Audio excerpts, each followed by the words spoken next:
আসসালামু আলাইকুম প্রিয় দর্শক, আশা করি ভালো আছেন। আমি Farhaduddin Ahmed Bhuiyan, advocate appellate division, supreme court of Bangladesh. স্বাগত জানাচ্ছি আপনাদেরকে ধারাবাহিক রিট নিয়ে আলোচনার 36তম পর্বে। প্রিয় দর্শক, ধরুন কেউ সরকারি জমিতে অবৈধভাবে বসবাস করছে। প্রশাসন কি চাইলেই কাল সকালে গিয়ে বুলডোজার দিয়ে তাদের ঘর ভেঙে দিতে পারে? আইন কি বলে?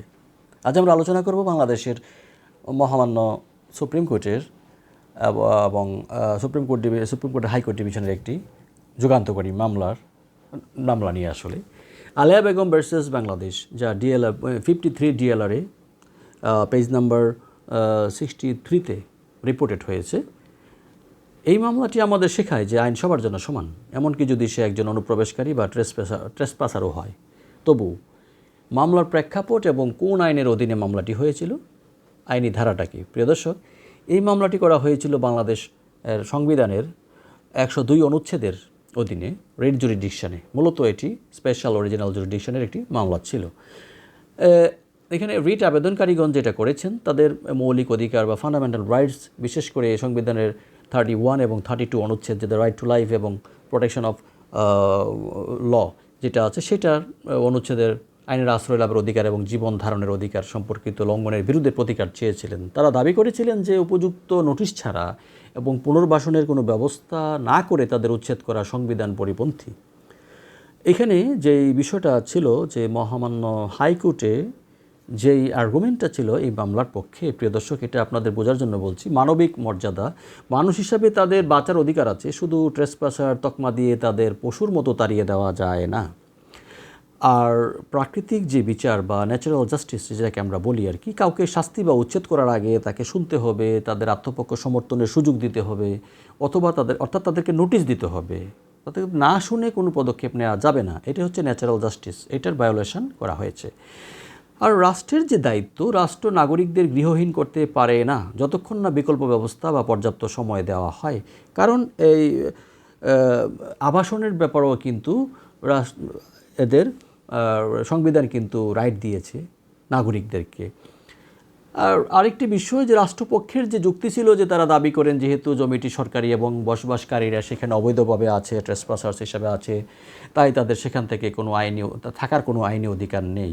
উন্নয়নমূলক কাজের জন্য জমিটি জরুরি ভিত্তিতে অ্যাকুইজিশন করা প্রয়োজন বা খালি করা প্রয়োজন, সেটা ওনারা তাদের যুক্তিতে ওনারা বলেছেন। কিন্তু মহামান্য আদালত কি সাবমিশন বা কি অবজারভেশন দিয়েছেন, সেটা যদি আমরা খেয়াল করি, অত্যন্ত গুরুত্বপূর্ণ কথা বলেছেন মহামান্য আদালত। সেখানে তারা স্বীকার করেন যে আবেদনকারীরা অবৈধভাবে আছেন, কিন্তু তারা এটিও বলেন যে justice demands that even trespassers can not be evicted forcibly without notice. গুরুত্বপূর্ণ এটা একটা বিষয় যা আদালত আমলে নিয়েছেন, যে আদালত আর্টিকেল 31-কে গুরুত্ব দিয়েছেন, যেখানে বলা হয়েছে আইনের প্রক্রিয়া ছাড়া কারো জীবন, স্বাধীনতা বা সম্পত্তির ক্ষতি করা যাবে না, আইনগত প্রক্রিয়ায় করতে হবে। আদালত নির্দেশ দেন যে উচ্ছেদের আগে অবশ্যই যুক্তিসঙ্গত নোটিশ দিতে হবে, তাদের নিজেদের মালামাল সরিয়ে নেওয়ার জন্য পর্যাপ্ত সময় দিতে হবে, জোরপূর্বক বা পাশবিক শক্তি প্রয়োগ করে উচ্ছেদ করা যাবে না। এই রায়ের মাধ্যমে আদালত স্পষ্ট করে দিয়েছেন যে বাংলাদেশ একটি আইনের শাসনের দেশ, শক্তির শাসনের নয়।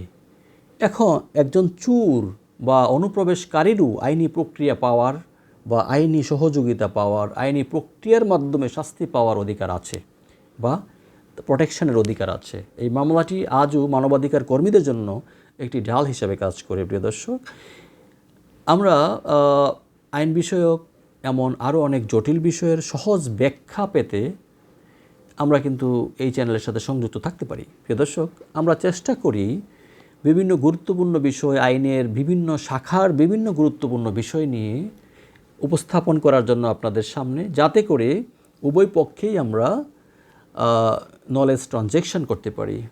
জ্ঞান কিন্তু ট্রানজ্যাকশন হয়, লেনদেন হয়, অর্থাৎ কিছু জ্ঞান নিলাম, কিছু জ্ঞান দিলাম।